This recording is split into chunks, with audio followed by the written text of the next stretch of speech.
Fala pessoal, bem-vindos a mais um Supply Talks e hoje nós temos o prazer de falar sobre um projeto muito legal. Por quê? Porque esse projeto foi premiado dentro do nosso Prêmio Embrasque e a gente vai contar como esse projeto surgiu, quais os desafios desse projeto e tudo que ele gerou de ganho, beleza? E para isso minha convidada é a Rê e eu já vou começar. Rê, quando que surgiu assim o estalo de você falar preciso inscrever o projeto no Prêmio Embrasque? Uma boa pergunta. Eu gosto bastante de fazer mentorias e procurar pessoas para feedback, então constantemente eu estou fazendo essas perguntas no ambiente de trabalho. E eu procurei uma vez um gestor e conversei com ele, estava falando das minhas entregas, porque a gente estava no fechamento do ciclo, né, do ano. E ele falou, beleza, mas qual que foi a sua entrega do ano, assim, que você fala, poxa, esse daqui foi um carimbo que eu construí, que eu liderei junto com o meu time. E eu peguei e falei, poxa, eu tenho essa resposta para dar para ele, né? E você não percebeu, né? E na hora que eu estava conversando, eu ouvi aquele feedback e fiquei raciocinando. Eu falei, poxa, mas isso aqui eu fiz em conjunto. Será que isso é meu? Será que isso é do time? Acabando a reunião com ele, eu mandei uma mensagem. A gente pode se falar de novo, porque eu gostaria de apresentar qual foi o projeto, até para você ver se faz sentido. E quando eu apresentei, ele olhou e falou assim... Caraca, tipo, foi um puta projeto, uma puta mudança de mindset na companhia. Achei muito legal. E a gente ficou discutindo sobre aquilo, e aí quando veio a divulgação, né, do prêmio do Embrasque, eu falei, vou inscrever o projeto. E para minha felicidade, o projeto foi premiado em 2 categorias, então isso me deixou muito feliz. Nossa, que legal. Você sabe que isso, na verdade, vou emendar uma pergunta aqui para você, eu acho que é um gap. Nós aqui na Live, a gente trabalha com o Supply, obviamente muito forte, estamos aqui no Supply Talks, mas a gente tem outras escolas de negócio, dentre elas a comercial, dentre elas a tributária, e dentre elas de marketing, então também atuo em outros ramos aqui dentro das empresas. Quando eu comparo principalmente comercial e marketing, eu vejo uma diferença gigantesca para Supply e tributário, por exemplo. Quais são essas diferenças? O comercial e o marketing sabem vender muito bem aquilo que eles fazem bem. E existe um gap estrutural em tributário de supply de compras, que não sabe vender muito bem aquilo que faz. E às vezes a própria área faz coisas incríveis, mas não sabe vender, divulgar. Inclusive, tem muitos profissionais de supply que eles chegam a ter meio que vergonha de apresentar um negócio. Você acha que essa reflexão, né, é sua? Você acha que você chegou a refletir sobre isso e falar, nossa, eu precisava vender mais, ou a minha área não é reconhecida, ou foi um traço seu, pessoal? Você acha que esse gap existia ou não? Eu acho que, de maneira geral, né, o supply chain, como você tem muitos processos, muitas rotinas, você muita sempre operação, tem né? Muita operação. E a todo momento você tem ali alguma coisa que sai do combinado, né? Então você acha que é sempre trivial as soluções que você está dando. Então poxa, eu não fiz mais do que minha obrigação. Sabe quando você chega pro seu pai e fala, pai, tirei 10? Ele fala, legal, você não fez mais do que sua obrigação? Então eu acho que, de maneira geral, o supply chain tem muito dessa percepção de que, poxa, eu estou fazendo o que é o natural para a companhia rodar, para entregar e chegar até o cliente na velocidade e no nível de serviço que eu preciso garantir. E eu acho que às vezes a gente falha mesmo de celebrar, de mostrar, de dar voz a muitos projetos que às vezes são simples, mas que resolvem e mudam ali a vida de muitas pessoas no entorno, inclusive de outras áreas, às vezes, que a gente não consegue nem mensurar, porque às vezes você nem divulga, né? Então, eu concordo com você. Eu acho que vale esse destaque de falar, pessoal, por favor, divulguem, né? Sim. Saibam promover o marketing. Não é para eu quero aparecer, quero ser promovido. Não é necessariamente por orgulho, né? Próprio, né? Se ser vaidoso. É uma coisa que realmente precisa. Se você não comunicar, você acaba não pegando novos recursos, você acaba não desenvolvendo, não tem o reconhecimento do seu cliente. Então, precisa ter um razoável nível de e até o engajamento mesmo, né, do próprio time, né? Porque assim, no supply, como você tá ali sempre, eu brinco, né? Batendo o bumbo do dia a dia, às vezes realmente você parabeniza, mas não faz daquilo um evento, algo que realmente é importante. Então, por exemplo, ter trazido o time aqui para receber o prêmio foi algo que, poxa, eles viram o meu esforço valeu a pena. Eu fui reconhecido perante ao mercado, perante a minha empresa. Então, acho que isso traz um engajamento muito diferente para a equipe. Só fazendo uma contribuição também, eu acho que uma boa estratégia é manter sempre a área de supply muito alinhada também com a força de vendas, né? Porque a força de vendas, igual a Renata comentou, quando bate forte, mas também quando a gente faz um bom trabalho, ela costuma reconhecer e aí sim a gente ganha uma visibilidade também frente ao trabalho realizado, né? Então acho que essa estratégia de estar muito próximo de customer service, da força de venda de um modo geral, fortalece. As entregas de supply. Não tenho dúvida. Sim, sabe que eu já brinquei nessa questão em evento de compras, né? Que eu fiz uma pesquisa. Pessoal, eu quero daqui, levantem a mão, quem de vocês aqui, compradores, já compraram o evento de convenção comercial aqui da sua empresa? Aí, obviamente, vai ter um monte de gente que vai levantar a mão, não todo mundo no auditório. Aí levanta lá, sei lá, 30% do auditório, levanta a mão, já comprei e tal, que legal. Agora levante a mão quem de vocês compraram a sua própria convenção de compras. Aí você vê, tipo, um cara no auditório inteiro, né, de 1.000 pessoas levantando a mão. Por quê? Porque fala, mas eu não tenho uma convenção para mim. Eu compro a do comercial, monto o evento pro cara, compro lá o hotel, compro o fornecedor. Não tem nem budget para mim. Compro o AIB, o cara não tem a dele. E, cara, eu tenho muita alegria de dizer que isso está mudando, né? Sim. Eu dou palestra em muita convenção de supply e de compras hoje, com muita alegria. Já tem muitas e muitas empresas com evento anual, seja no dia do comprador, no dia do supply, seja um planejamento de final de ano, seja começo de ano agora, janeiro, fevereiro, março. Eu dou muita palestra, fico muito feliz, que é uma coisa que foi conquistada, né? Você vê que isso é parte de uma divulgação do trabalho. Pô, você tem um dia que você vai pôr o planejamento para a equipe inteira. Isso não tinha, só o comercial que soltava fogos lá, né? E até porque, né, eu acho que para quando você pensa na empresa, né, você tem a estratégia do negócio, mas ela precisa ser executada. Então, você precisa ali trazer o supply para dentro dessa estratégia para garantir que todo mundo esteja alinhado. Porque sem esse alinhamento, é muito difícil você conseguir garantir, né, a entrega com a margem, com o nível de serviço e com a cativar aquele cliente. Então, eu acho que é importante realmente essa mudança de mindset.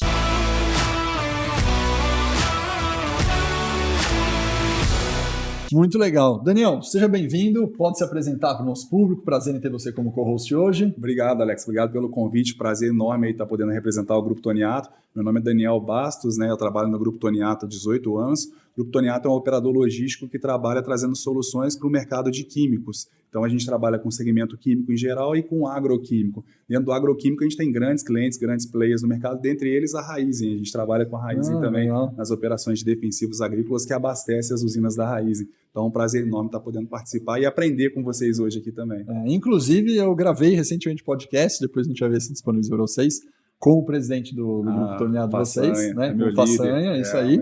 E foi muito legal, porque a gente falou de muita tecnologia, muita torre de controle, muito IA, vocês têm um robozinho da Sara, é muito legal lá. Aí. Muito divertido, muito bom. A gente busca se diferenciar nesse sentido, né? Aplicando tecnologia, olhando inovação, pensando com a cabeça do cliente, do mercado, é assim que a gente faz. É isso aí. E Rê, agora eu quero que você se apresente, fala que empresa foi esse projeto, sua carreira. Bom, prazer, eu sou Renata Cabrini, sou engenheira mecânica formada pela Unicamp. Atualmente sou gerente de planejamento, produtividade e em breve de estratégia de supply chain da Raizen. A gente agora está numa mudança, né, um pouco do supply chain, da nossa cadeia de valores. E aí eu estou assumindo agora a estratégia também de longo prazo, então esse é o meu trabalho. Muito bom. E é um desafio, né? Porque para quem não conhece os números, fala big numbers da Raizen, assim, em termos de operação, volume, pra galera, é muito grande, né? Tem gente que não sabe o tamanho do negócio. A gente tem mais de 35 unidades de produção, né, que a gente diz, e aí tanto de usinas que produzem etanol, mas a gente também vem avançando muito nessa parte de energias renováveis. Então, a gente conversa sobre energia solar, a gente fala muito também, né, dos carros elétricos, enfim, tem diversas outras frentes que a gente está atuando. E aí, quando a gente fala mais na área do combustíveis, a gente fala de mais de 100 bases, né, que seriam os nossos CDs, vamos dizer assim. 100 pensa nisso. E além de portos, a gente está presente também nos aeroportos também, porque todos os aviões precisam de combustíveis.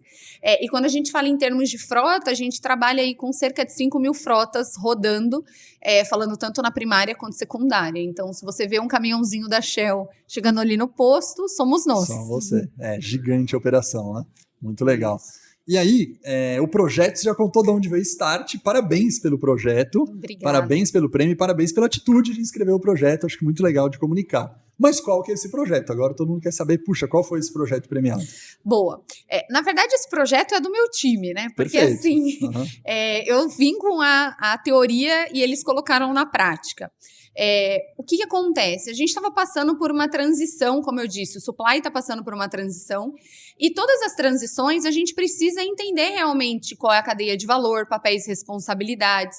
E o principal, eu acho, que é a gente entender, a gente está fazendo de fato o que a gente deveria fazer para andar em direção à estratégia que a gente tem. E muitas áreas, quando você chega, né, numa nova área, muitas vezes a gente personifica as pessoas. Então, eu sento numa cadeira e eu vim de uma outra área correlata e aí eu fazia aquilo lá muito bem, eu preciso que essa área me preste esse serviço e às vezes puxa, vai ser mais rápido eu fazer, porque eu já estava acostumada a fazer aquilo.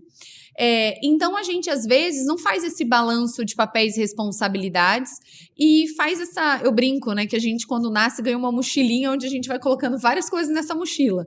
Em alguns momentos, tanto na vida pessoal quanto no trabalho, você precisa pegar essa mochila e falar, o que eu tenho que deixar aqui? E foi esse trabalho que nós fizemos na área como um todo. Então, a gente entendeu a estratégia da companhia, para onde a companhia precisava ir, para onde o planejamento de supply chain, e aí olhando logística, né, precisava ir para entregar realmente valor para essa cadeia e como que a gente deveria estar posicionado. Porque é muito fácil o líder chegar e sentar numa cadeira, olhar e falar assim, putz, meu time está aqui sobrecarregado, eu preciso de mais gente.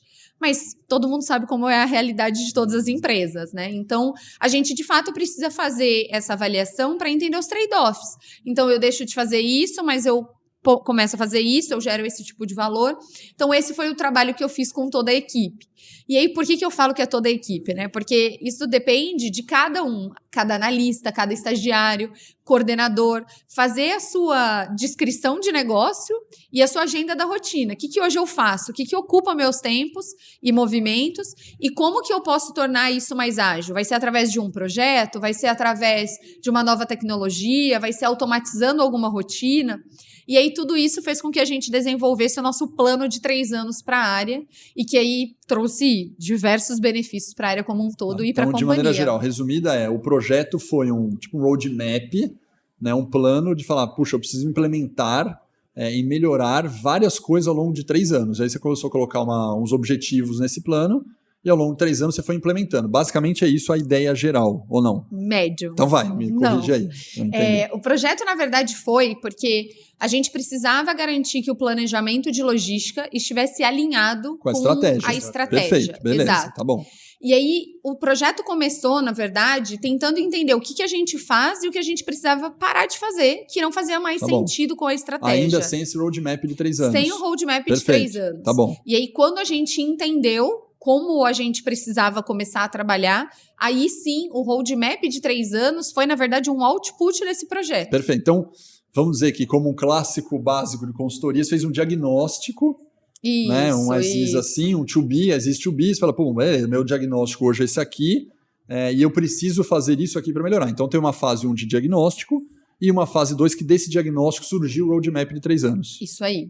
Que é praticamente um trabalho de gestão, né? Então, como que eu coloco gestão da rotina nas coisas, como eu entendo papéis e responsabilidades. Isso, agora fala, nesse roadmap, fala uns top 5 coisas mais importantes que saíram nesse roadmap. Top 5 coisas. Fala, pô, gestão da rotina. Eu acho que assim, priorização de atividades, então, para que eu faço, o que eu faço, como eu faço e como eu meço. Eu acho que são os principais. Então, o que eu preciso receber das outras áreas para, de fato, entregar o que a minha área precisa fazer e como eu faço isso. Eu brinco muito com o meu time, eles falam que eu uso muito analogia, então eu vou usar uma aqui. Isso, pode usar. É muito fácil quando você tem uma padaria e você fala assim, beleza, o que essa padaria faz, né? Então, ela compra lá os insumos dela, ela, com todos esses insumos, ela passa por vários processos e ela fabrica o pão.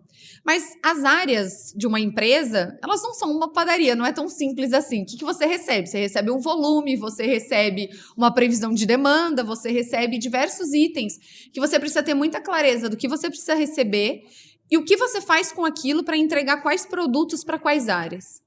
E aí, como você mede essa qualidade desse produto entregue para essas áreas? Então, um exemplo, né? Vendas te dá o volume que ele precisa vender. Eu preciso, então, pegar aquilo e refletir aquilo em quantidade de caminhões. Para quem que eu reflito isso? Para uma área de contratações, que precisa saber quantos caminhões ela contrata. Então, o trabalho que a gente fez foi exatamente revisitar a nossa cadeia de valor e entender como que a gente estaria prestando os melhores serviços como área para os nossos stakeholders internos e externos. Beleza. Ficou claro? Ficou. Diga. Sim, eu queria fazer Muito uma pergunta. técnico. Não, bem colocado. Eu queria fazer uma pergunta. Me colocando no lugar da equipe, de vocês ali nessa jornada, sem dúvida nenhuma, acho que deve ter sido muito emocionante ali, motivante para a equipe fazer todo esse redesenho. Como é que foi a receptividade das outras áreas, né? Ou seja, como que as áreas que têm interface com vocês, num primeiro momento, viu essa remodelagem, essa análise? Eles compraram bem a ideia, viram que fazia sentido ou alguma área ficou um pouco mais restritiva? Qual foi o nosso trabalho, né? Antes da gente até sentir, né, mapear os stakeholders, vamos dizer assim, e sentir e entender, poxa, será que tem gente que está reativo ao processo? Eu acho que todo processo que você passa, você tem um terço que está dentro, um terço em cima do muro e um terço que fala o que está acontecendo. Então, sabendo disso, o que a gente fez muito com o time em si, a primeira coisa foi entender o que funcionava e o que não funcionava, tanto com as pessoas das áreas, mas também com os nossos stakeholders. Então, a gente começou meio que num bate-papo mesmo de, puxa, o que você sente falta que a área poderia estar fazendo melhor? Então, o que a gente pode prestar de melhores valores? Então, no momento que você passa por cada uma dessas áreas, né? Perguntando e entendendo as dores, é mais fácil você começar esse projeto. E aí você fala, pô, quem que pode me ajudar a estar ali olhando se o que a gente está dando de ideias para endereçar essa dor, de fato, vai funcionar. Então, como a gente teve essa parceria e a gente foi envolvendo essas outras áreas, acabou que, assim, por mais que nesse primeiro momento, né? Porque toda transição e todo processo, você gera um workload maior. As pessoas estavam engajadas, porque elas estavam falando, pô, a gente está indo pedir para aquela área entregar o que de fato ela precisava. Então, eu acho que isso foi muito bacana, porque fez com que a gente tivesse menos resistência. Legal. E o que você acha que você conseguiu mudar? Quais indicadores você usou? Por exemplo, vou dar um exemplo bem clássico. Nossa, eu medi com SLA. Então, o nosso SLA mudou. Eu medi com satisfação. Ou medir com dinheiro em caixa, ou medir com assertividade. Quais foram os indicadores que você conseguiu olhar hoje e depois, olhando o projeto agora concluído, você conseguiu ver? A gente tem vários indicadores em várias frentes, Beleza. né? Então, falando numa frente de time e engajamento, a gente teve, claro, né, redução de horas extras, a gente teve aumento do engajamento do time e, consequentemente, por mais que a diversidade do time já era uma boa diversidade, isso traz mais diversidade para o time também. Então, esse foi um primeiro ponto que a gente conseguiu mapear. Um segundo ponto também que eu acho que está linkado a gente foi a vulnerabilidade de todas as áreas de maneira geral e de nós mesmos, de começar a reconhecer, poxa, isso a gente faz bem, isso a gente não faz. E com isso, a gente viu que outros indicadores e aí de performance foram melhorando. Então, a gente viu a redução da ociosidade. Então, a gente tinha caminhões que antigamente a gente dimensionava e tinha uma alta variabilidade desse dimensionamento. Ele também reduziu. A gente ganhou produtividade, e aí produtividade dos nossos próprios veículos, porque você melhora o processo como um todo, e se você entrega, né, um produto melhor para a próxima área, ela consegue também ter mais previsibilidade, ela consegue trabalhar de uma maneira geral. E, além disso, a gente teve ganhos financeiros também. Então, quando a gente soma tudo isso, a gente teve um investimento aí de mais ou menos uns 10 milhões e a gente teve um retorno de 180 milhões. Caramba! Então, foi algo bem grande. Foi e um que excelente começou... ROI, né? Para lá de bom, né? Foi bem bacana, assim. E esses, de maneira geral, esses 10 milhões... foram divididos onde esse investimento? Em pessoas, em tecnologia? Foi mais em tecnologia. Foi mais em tecnologia. A gente percebeu que muitas atividades a gente tinha, elas eram bastante manuais e talvez elas não conseguiam trazer tanta previsibilidade para a gente, ou velocidade até para liberar o workload das pessoas, para a gente estar alinhando outros novelos que precisavam ser alinhavados ali. Então, a gente investiu em 2 grandes projetos, que concorreram entre si aqui no prêmio da Live também. E um deles foi um vencedor.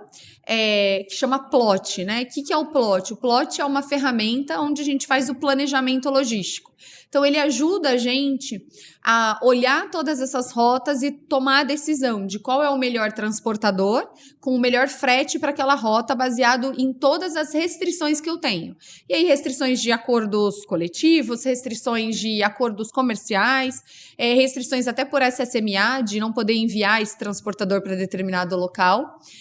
E o outro foi o BUSH, que é Bottle Up Stock Target, que a gente também conseguiu, através desse mapeamento, entender que a gente tinha uma oportunidade de melhorar essa ferramenta, que é uma ferramenta que ele ajuda a gente a dimensionar o nosso estoque de maneira mais rápida e mais ágil. Como a gente trabalha com uma commodity, né? Então é sempre bom você conseguir de maneira rápida mudar qual é o seu alvo de estoque. Perfeito. Vamos falar do Plot. O que mudou em termos de tecnologia? Se quiser citar fornecedor, tudo bem, senão não, ou se fez em casa. E quais foram as variáveis que você conseguiu mexer com qual tipo de plataforma? Um exemplo, usou IA, usou sua plataforma, usou estatística, qual foi a... Na verdade, assim, a gente automatizou o processo e agora a gente está trazendo um pouco de IA e algumas inteligências. Mas o principal, né, era que antes a gente trabalhava com muitas planilhas, então pensa que quando você fala de planejamento logístico, você recebe a restrição de todas as áreas, de infraestrutura, você recebe Perfeito. Restrição de vendas, e a gente tinha isso muito... esparso, digamos assim. Isso, disperso. Vindo de muitas áreas diferentes. Então, teve coisas que a gente automatizou, teve coisas que a gente puxou direto de Lake, teve outras coisas que a gente criou o próprio raciocínio da ferramenta. E o mais importante era que antes, todas essas aglomerações, vamos dizer assim, elas eram feitas aos manuais e agora ela é feita por um sistema que roda em 15 minutos. Então, você transforma, né, um plano que precisava ali de um grande tempo para analisar e às vezes você gerava um plano que você não conseguia criticar. Então, hoje a gente usa o tempo do time muito mais para olhar o output. O que eu estou fazendo de fato? O que eu estou... não é uma roteirização, né? Mas o que eu estou roteirizando aqui? Na verdade é muito mais é quase que uma escolha, né? Como que eu vou pôr em cada lugar, para cada horário, para cada rota. Exatamente. A rota é uma outra coisa. Isso. E aí a gente fez tailor-made, então ela foi feita dentro de casa. Legal. Com uma parceria de uma consultoria, sim. Perfeito. Então a BCG, que nos ajudou. E assim, foi muito bom, porque...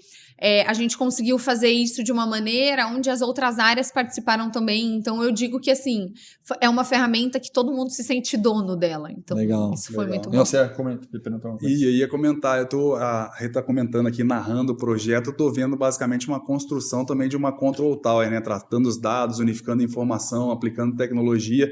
Eu não sei se hoje já está no radar da Raizen ter esse modelo, mas voltando ao link também da gente de supply, vender mais também esse trabalho que faz, mas montar uma control tower com toda essa visibilidade dentro da Raizen, eu acho que é um próximo passo bacana aí também para ser desenvolvido, né? A gente tem uma control tower, só que ainda ela é, como eu estava te explicando, né? Como a companhia é dividida em combustíveis e energia, ela ainda é separada. Ela não é uma geral para toda a companhia. E aí hoje a gente olha também de maneira separada segurança e produtividade. Por que isso? Segurança para a gente é um valor. Então, a gente tem essas torres separadas. E é uma estratégia nossa, né? De olhar isso de uma forma divergente para garantir que a produtividade não impacte na nossa segurança. Então, a gente fala que os dois trabalham juntos. Legal. Agora, quando você fala de restrições, eu acho super interessante, porque eu já tive alguns bate-papos engraçados, né? Como tipo, você pega supermercados em São Paulo, é um bem popular, assim, você tem que abastecer de comida os supermercados, né? Ou você está fazendo uma obra de construção de um prédio também aqui em São Paulo, você tem que abastecer com cimento, com coisas e fazer a obra. Conversando com alguns gestores de supply, eles falam que, na verdade, falou, Alex, é meio curioso, né? Porque, na verdade, eu vou escolher qual restrição eu vou furar. Porque não encaixa. Aí você fala, não, mas como assim que não encaixa? Eu vou dar um exemplo para você. Você não pode rodar com caminhão em tal horário dentro de São Paulo. Aí no horário que não pode rodar, beleza, mas você vai rodar, o negócio está fechado, porque aí o funcionário não está no turno. Mas quando o funcionário não está no turno, você tem a lei do motorista. Quando você não tem a lei do motorista, você tem a lei do silêncio. Não.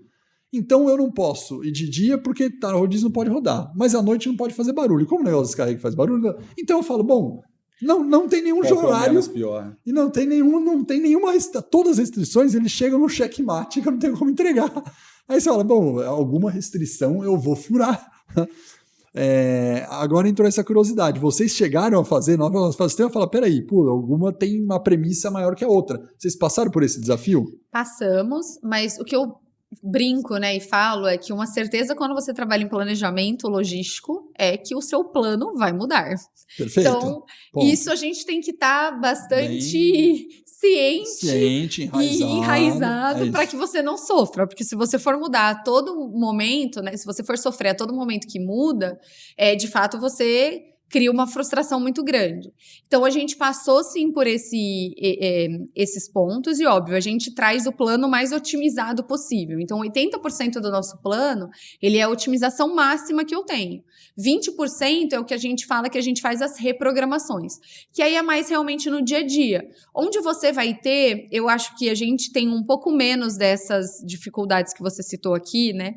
Esses desafios que você citou, na verdade, porque o que, na verdade, a gente vai ter mais de desafio é muito mais de, surgiu uma nova programação, então eu tenho que colocar... Você tem menos restrições checkmates, assim como o varejo tem na ponta, e uma construção tem eu acho que de barulho, maneira né? geral sim, porque é um setor mais regularizado, né? Então você tem mais regras, mais leis, então você acaba tendo coisas mais certas, assim, mais certeiras do que você tem que fazer, o que você não pode fazer mesmo, sabe? Então... não, porque no caso do varejo, da construção, é lei também, mas é o contrário, é lei demais separada, entendeu? A lei do PSIL confronta contra a lei do rodízio, que confronta contra a lei do DSD. E, tipo, não se falam as leis, né? E na hora que você joga no papel, uma lei mata a outra. Você fala, bom, tem que furar uma delas, né? Eu acho que não o setor é mais regulamentado, então eu acho que e mais orquestrado. Orquestrada, essa é a palavra. É isso. E no que diz respeito à segurança interna também, acho que trazer, igual vocês fizeram, né? Trazer o pessoal para esse engajamento, com a revisão do escopo, com a revisão da leitura, do alinhamento para a estratégia, faz com que também, segurança é um valor também, né? Para a maioria das empresas, né? Isso é negociável quando a gente fala de segurança de pessoas, mas trazer também o time de segurança para essas quebras de paradigma, porque também tem muito disso quando a gente vai analisar os processos de segurança, né? A pessoa eu faço assim porque é assim, é um procedimento, mas quando você traz para sentar na mesa, mostra os benefícios e faz com que a pessoa também reflita sobre aqueles pontos, começa a aparecer alternativas para não ferir o quesito de segurança, mas para poder caminhar com o avanço do planejamento. Eu acho que você tocou num ponto-chave, Daniel, porque assim, a gente percebeu ao longo do tempo que tinha muitas coisas que eram... era assim, sempre foi assim, e a gente fazia assim. Mas tudo bem, mas o que a gente pode fazer de diferente? Como a gente pode achar outras soluções? E é claro, né? Eu acho que assim, tudo é trade-offs. Então, você mede, você coloca, puxa, não funcionou, a gente pode voltar para trás. Mas eu acho que estar aberto e quando você traz essas outras pessoas para debater e até pensar em outras maneiras de atender, porque assim... eu brinco, né? Que tudo dá-se um jeito. Acho que só pra morte que não, mas de resto, vai que vai. Tudo você pode achar umas outras maneiras de fazer aquilo. Eu acho que essa diversidade, né, na mesa para o debate, ela é importante, porque é onde você vai começar a desafiar o outro de uma maneira a trazer maior valor para a companhia. Legal. Muito legal. Agora falando do segundo projeto, Bush, é isso? Mas o Bush, ele acabou ele concorreu, mas ele concorreu versus o Plot, aí ficou os dois na mesma categoria. Não faz mal, mas vamos contar. O ano que vem eu ponho ele de novo. Isso, mas não faz mal. Mas o Bush é uma outra linha, porque você falou que trabalha em estoque, certo? Isso Que é um mesmo. outro problema clássico do supply, que cada vez mais é pressionado e fala, eu quero o estoque de segurança, mas eu quero o estoque mínimo possível, que eu quero salvar caixa e por aí vai. Qual que foi esse projeto e o que também você fez de implementações chaves? Novamente foi tecnologia?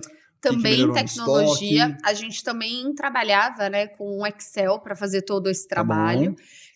E aí a gente foi evoluindo as tecnologias. Todas as empresas, eu acho, tem essa evolução, né? E tem dados agora em real time. Como que eu uso esses dados em real time para me retroalimentar e fazer esses desvios padrões para poder decidir um novo estoque de maneira mais rápida. Então, a gente foi muito nessa linha de como eu uso esses dados de maneira mais automáticas, né? E não só isso, como eu consigo simular situações.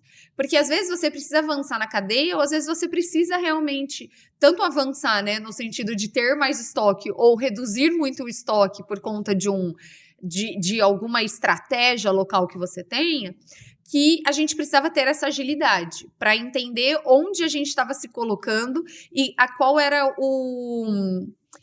a linha tênue ali onde eu estaria colocando de fato o meu suprimento em risco ou não. Então, essa ferramenta trouxe essa flexibilidade e agilidade. Então, hoje a gente roda ela praticamente diária. Então, a gente consegue ter essa facilidade de analisar e conseguir mudar alguns lead times e até algumas bateladas de recebimento. E aí, fala. Desculpa. Uma curiosidade minha, Rê, nesse planejamento de estoque, igual você comentou, pensando na estratégia local, na estratégia de vendas, uma curiosidade mesmo, como é que é a previsibilidade hoje de vendas para combustíveis? É bem assertiva ou passa pela mais tradicional do mercado, que é igual você falou, a gente só tem uma certeza que aquilo ali vai flutuar e não vai chegar. Acho que ela é desafiadora como todos os mercados. Eu acho que tem uma pitadinha a mais ali, né, por você ter um preço que é de uma commodity que muda todos os dias, e aí ela está linkado a um preço Petrobras, ela também está linkado muito ao preço externo, e além disso também, você tem muitos postos não embandeirados, e aí você também tem muitos outros fornecimentos, vamos dizer assim, né? Então você tem vários outros players que trazem, por exemplo, produtos russos que entram também. Então, você acaba em alguns momentos gerando uma especulação que eu acho que tem em todos os setores. Mas como ela é diária, porque o preço muda diariamente, então eu acho que você sofre um pouco mais. Eu acho que é mais desafiador você conseguir acertar em cheio, sabe? Mas eu chutaria, né, pegando a pergunta do Daniel, que eu posso estar completamente errado, que comparativamente eu vi uma previsibilidade de combustível é mais fácil do que eu ver uma previsibilidade de roupa na loja de uma Zara, por exemplo, e eu posso estar completamente errado, porque lá você tem... trabalhei com isso. Porque lá você pega um desafio desse, você faz uma camisa, uma camiseta, eu acho que você tem mais SKUs, você não sabe se a cor, né, vai vender, não vai vender, você tem muito mais SKU. Eu acho que você tem o desafio do SKU. Vocês têm muita sazonalidade? Tem sazonalidade, mas muito mais pela safra e entre safra, né? Então, não, digo no consumo... entendi, mas no consumo final não. Tipo, eu vou no posto, abasteço. Final de ano, um negócio, final de ano deve bater feriado, mas assim, de maneira geral um pouco mais constante, né? Um pouco mais constante. Né? Você consegue falar, durante essa semana a média de abastecimento, de consumo de combustível é X. Depende, porque aqui também tem os aumentos de preço, né? Que são muito mais... Que fazem dar uma sazonalidade. Que criam essa sazonalidade. Porque quando você fala, por exemplo, eu trabalhei... em indústrias de bens de consumo, você tem ali a data certa que você vai fazer o repasse. Então, ele acontece 1 ou 2 vezes por ano. Os nossos repasses podem ser semanais. E aí, dependendo do governo, pode ser diário, enfim. Né? Então... Eu acho que a mídia também influencia nessa sazonalidade, né? Se sai uma notícia que vai aumentar, todo mundo corre para o posto, quer abastecer, e aí a cadeia fica toda esticada, tensa, né? Eu diria que eu acho que as complexidades são semelhantes. Assim, todos têm complexidades, as diferenças vão estar... Uns têm mais SKUs, outros têm menos. Vão ter uma volatilidade maior de preço, outros menos. Mas eu imagino que a complexidade seja semelhante. E nesse estoque que você comentou do projeto do Bush, que você falou agora, eu recalculo quase diário. Do que... esse estoque? É o de combustível, ou seja, o seu produto final? Combustível. Ou você fez também para a cadeia para trás, que é a matéria-prima que você compra? Não, nesse momento, só combustíveis. Só combustível. Existe, claro, né, ferramentas. Quantos combustíveis tem? Uma pergunta para também, isso é difícil, né? Porque vocês têm mais de um combustível, obviamente. Eu acho que dá cerca de 12 a 14 SKUs. 12 a 14 SKUs, né? Porque aí pode ter... A gente pensa em gasolina e etanol, tem mais, né? Não, mas é porque assim, a gasolina, você tem ela misturada, né? Então a gente fala se a gasolina, por exemplo, aditivada, pura. Não só aditivada, é porque, por exemplo, a gasolina, você pode levar ela sem ainda a mistura do etanol, porque a gasolina vai um pouco do etanol. Você tem o diesel também tem um pouco de B100, então você tem ou só o diesel ou o diesel já misturado. Então tem e aí você tem toda a cadeia, né, de produtos premiums do etanol. Então o etanol, por exemplo, para fazer perfumes, etanol para fazer bebida alcoólica e assim por diante. E esse estoque também, com certeza, é gigantesco, né? A gente não tem noção da grandeza, mas deve ser estoque na distribuidora, estoque em trânsito, estoque chegando no posto. Então, quando a gente olha isso a nível Brasil, a gente está falando de uma volumetria enorme aí, né? Apesar de serem poucos SKUs comparados com outras operações, mas a volumetria deve ser gigantesca, né? É bem grande. E aí você controla o estoque em todos esses pontos que ele falou, não? Não, dos clientes não, né? Porque aí dos clientes, cada cliente tem o seu controle de estoque. Tá bom. A gente faz o controle de estoque da primária e da secundária. Então, das bases, né, que fazem o recebimento, então, que a gente recebe de uma originação ou de uma movimentação das usinas até as nossas bases, e das nossas bases secundárias também, que é onde a gente vai para abastecimento dos clientes, ou inclusive que os clientes vêm fazer cliente retira, né? Tá.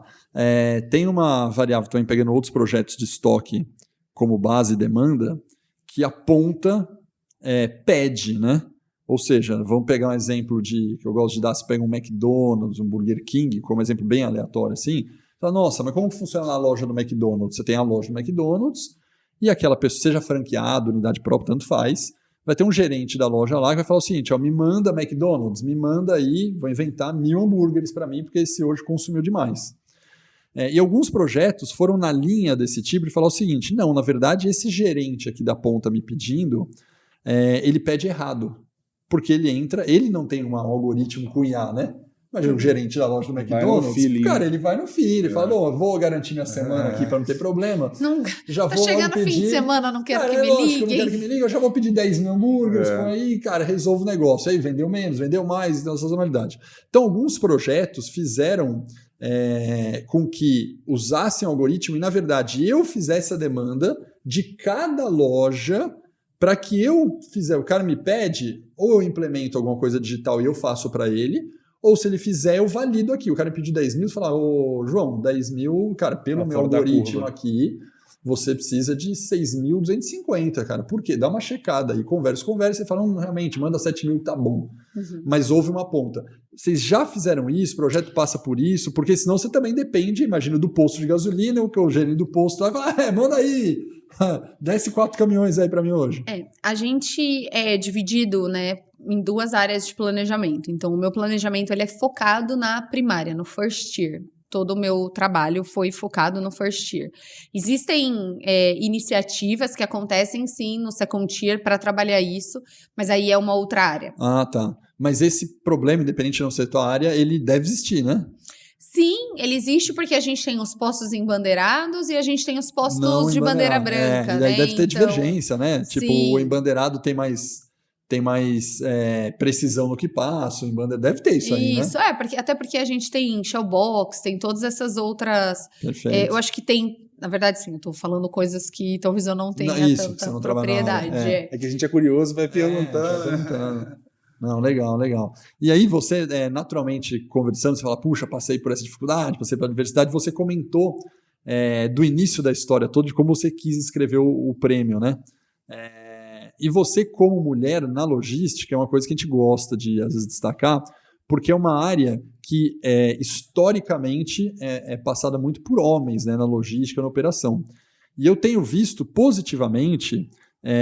alguns cases de mulheres, não só como líderes, mas mulheres na própria operação de fábrica, que eu, Alex, confesso que eu tinha um preconceito, né?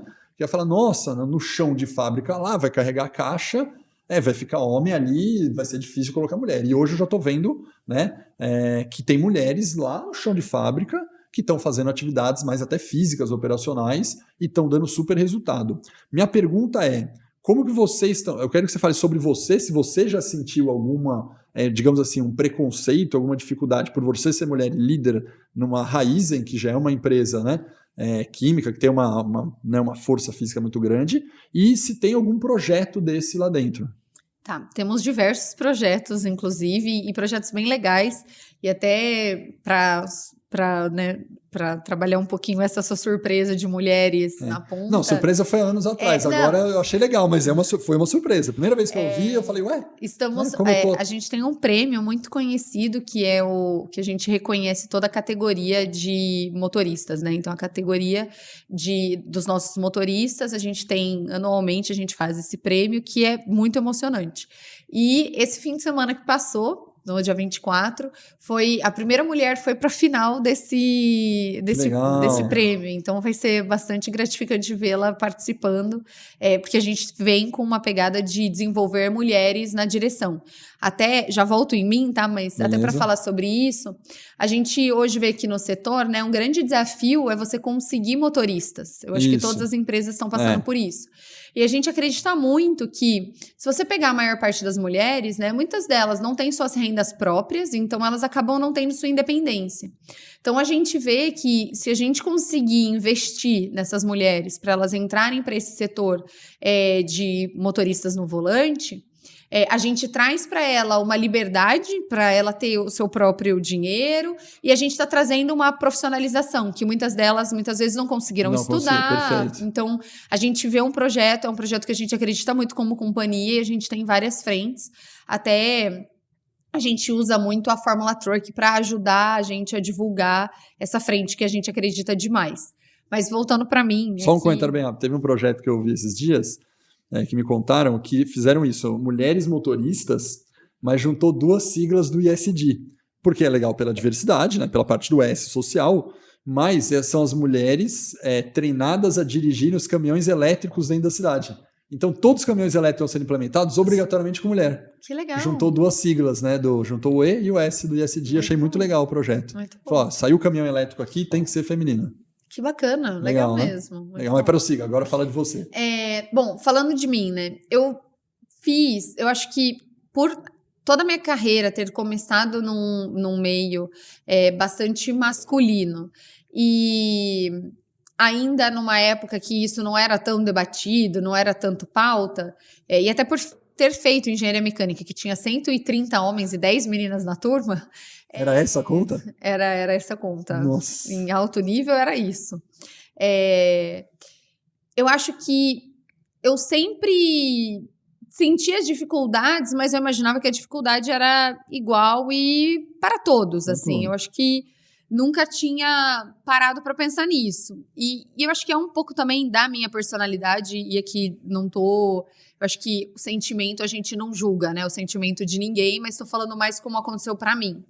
Então, nesse começo, aconteceu muitas coisas que eu falava, acho que é minhoca na minha cabeça, vamos seguir em frente e sigamos assim.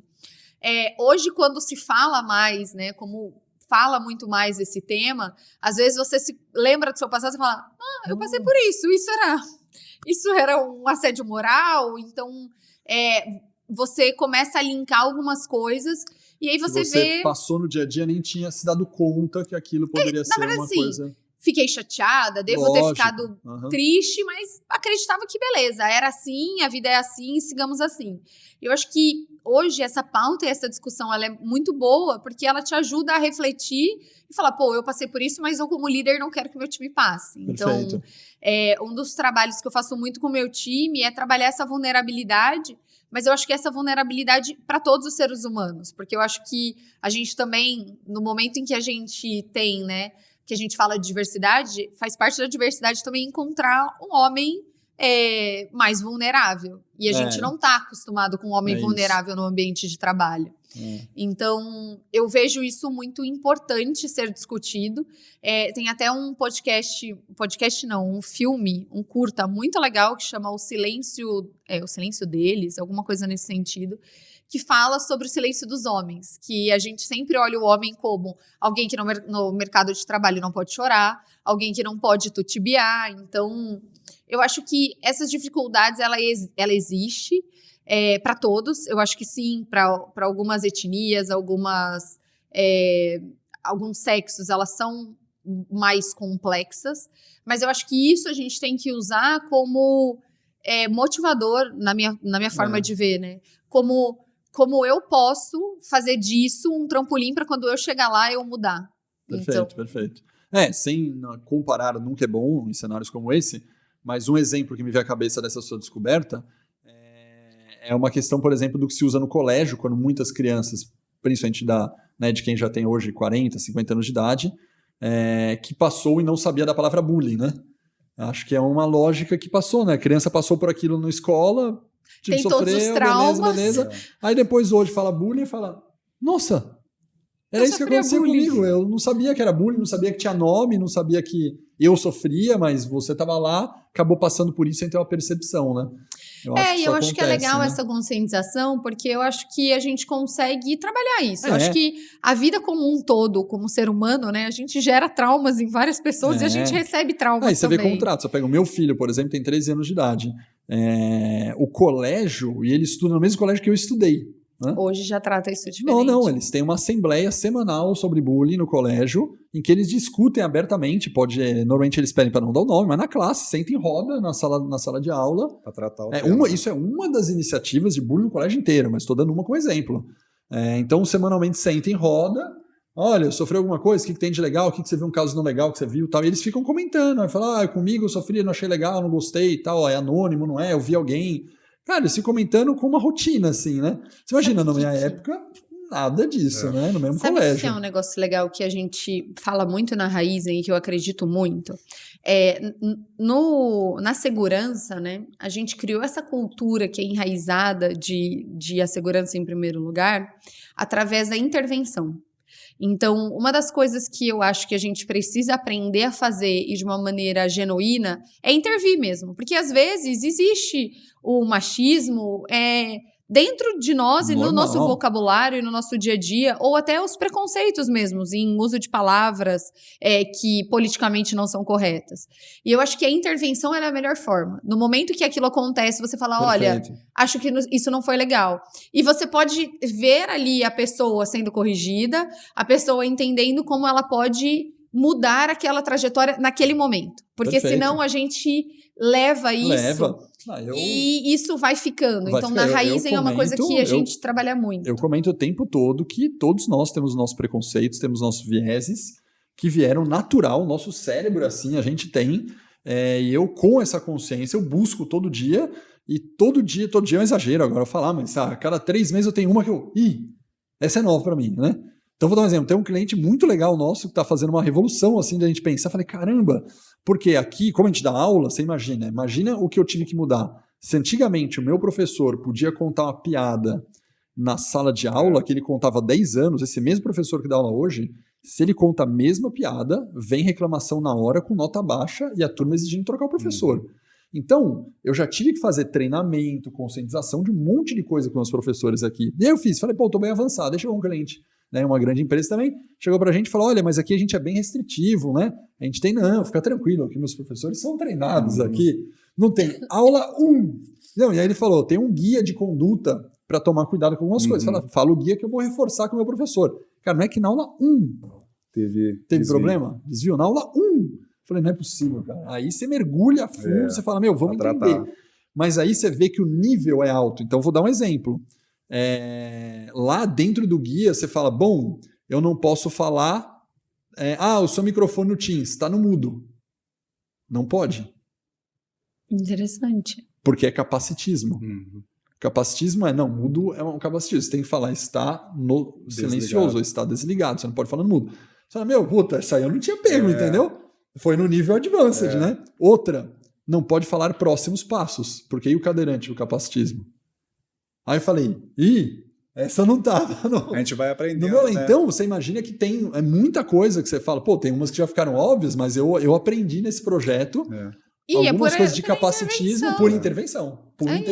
E a gente dando luz a esse tema, a gente naturalmente vai mudando a cultura da sociedade, né? A gente olha tempos atrás, é uma coisa que eu sempre faço uma analogia também.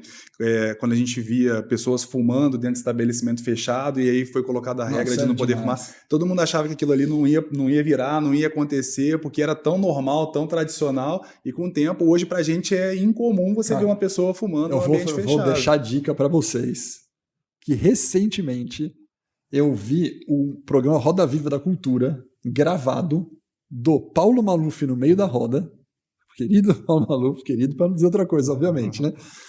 O Paulo Maluf no meio da roda e os jornalistas do Roda Viva perguntando sobre o cinto de segurança, e eu acho o do cigarro.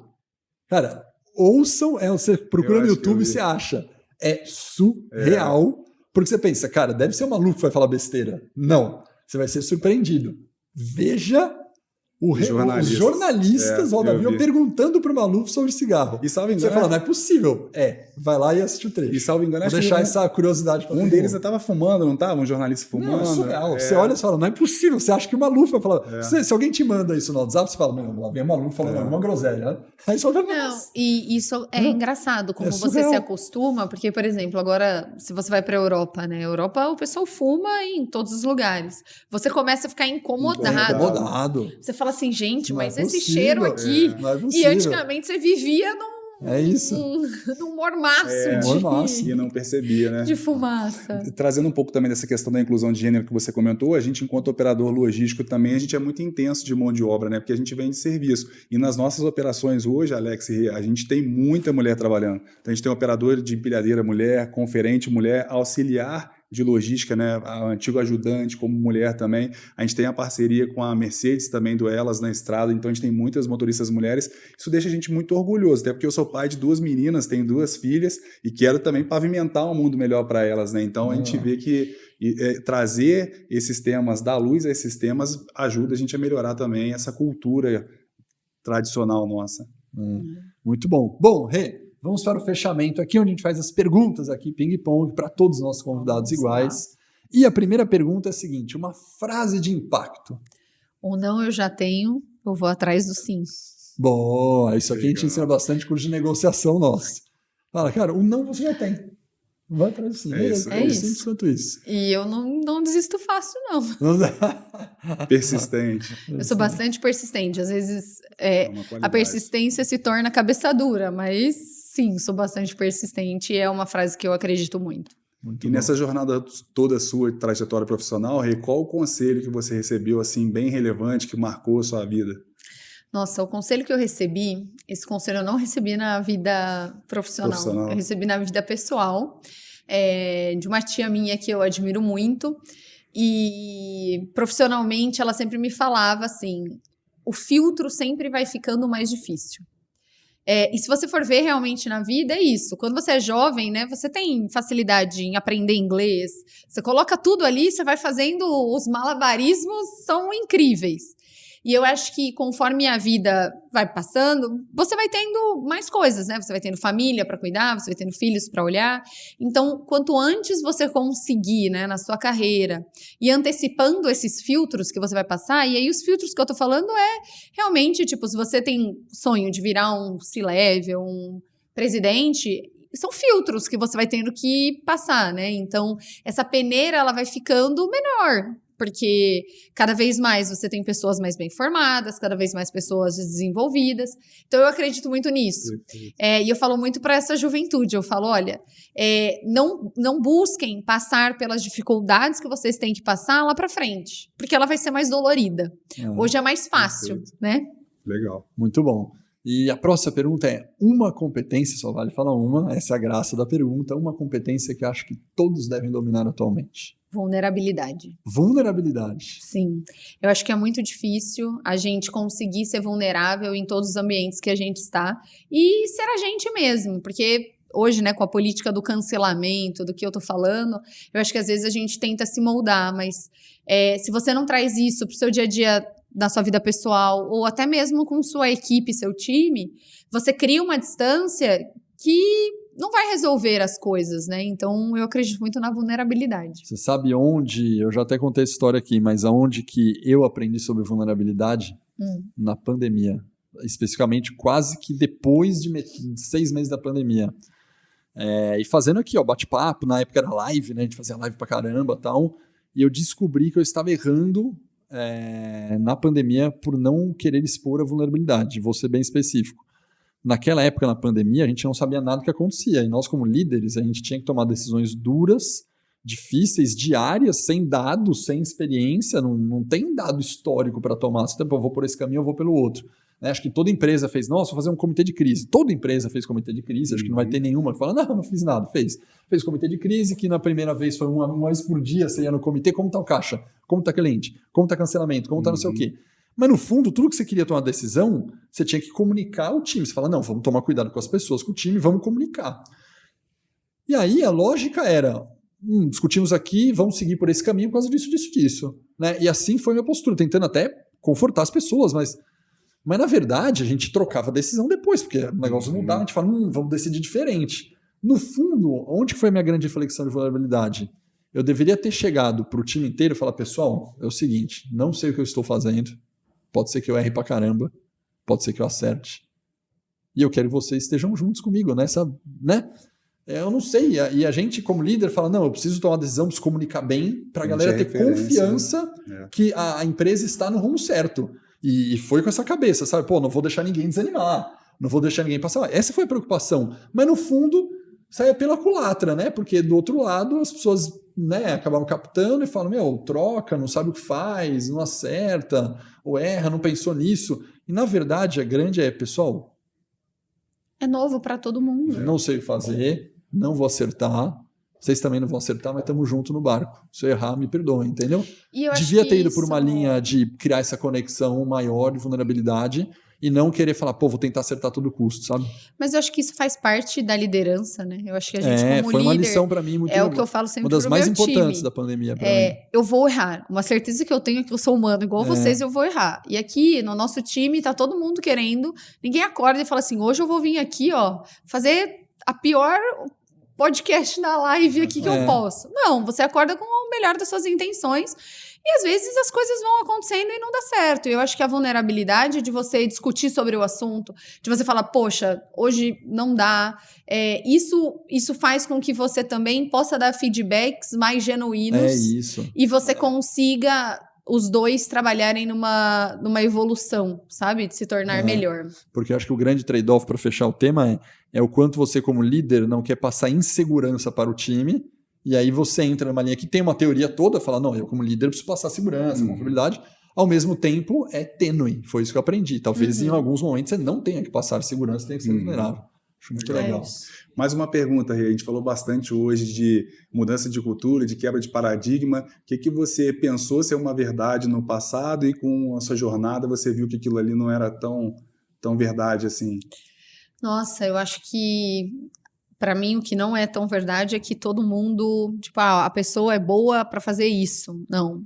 Eu acho que o cérebro é plástico e o que você quiser fazer, basta você ter isso na sua cabeça, assim. Então, eu acho que muitas vezes a gente ficava pensando, essa pessoa é boa para essa função. Não, assim, hoje a gente vê que, na verdade, não. Se tiver determinação, se tiver vontade, coloca para fazer que vai dar certo, entendeu? Acredita que vai. Se souber ouvir, né? Se quiser aprender, né? Acho que todo mundo também tem capacidade de fazer tudo, né? Sim. E você acertou esse dado científico, eu adoro neurociência, estudo pra caramba, se chama neuroplasticidade, e é uma verdade absoluta com várias pesquisas de neurociência que mostram que o nosso cérebro é neuroplástico, desde criança até idade adulta, e adulta até idoso, com 80 anos, 85, você aprende coisas novas que você nunca desenvolveu.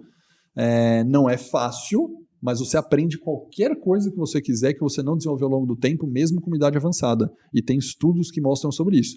Lógico, para isso vai ter que ter a motivação, a força de vontade, a diversidade, você querer, você gostar, tem uma série de fatores para isso acontecer.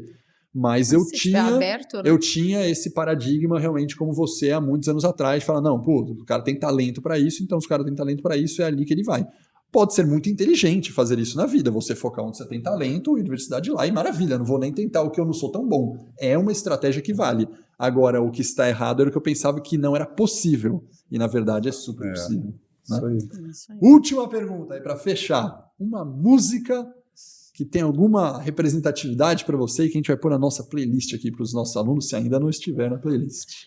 Eu, ultimamente, ando ouvindo muito Catch and Release. Eu não sei de quem é, eu até preciso procurar, mas é uma música que para mim representa muito assim o momento que eu tô de como líder, né, refletir como pessoa também, entender, cara, como que tá o meu balanço, vida pessoal, vida profissional, como que eu tô fazendo o melhor, não só para mim, mas pro ambiente que eu tô. Essa aqui? Essa música é do Matt Simons e Depend. Essa música é boa. Você conhece? Conheço. Eu não. Boa. Boa, essa não está na nossa playlist. E agora Ela é vamos uma ver. boa música. Que legal. Muito bom. Vale a pena. Vale a pena. Rê, muito obrigado pelo Obrigada nosso a bate-papo. vocês. Foi incrível aqui. A gente tem vários insights para a gente tirar. Que bom. E a nossa audiência pode compartilhar esse conteúdo. Certo, Daniel? Daniel, muito obrigado por também bater um papo com a gente aqui. Eu que agradeço, Alex. Você, Renato, o time da live, obrigado pelo convite. Beleza. Pessoal, quem quiser, compartilhe pra caramba isso aqui. A gente sempre gosta de deixar isso pro final, porque se você chegou até aqui, compartilhe com as pessoas. Muitos insights. A gente falou de diversidade, força feminina. Nós falamos de comunicar melhor e fazer melhor os projetos para ganhar representatividade na área do supply.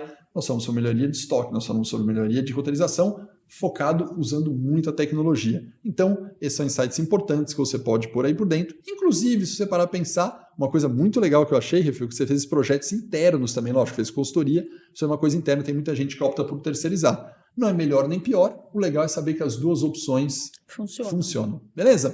Muito obrigado e até o próximo Sucre Talks. Tchau, tchau, galera!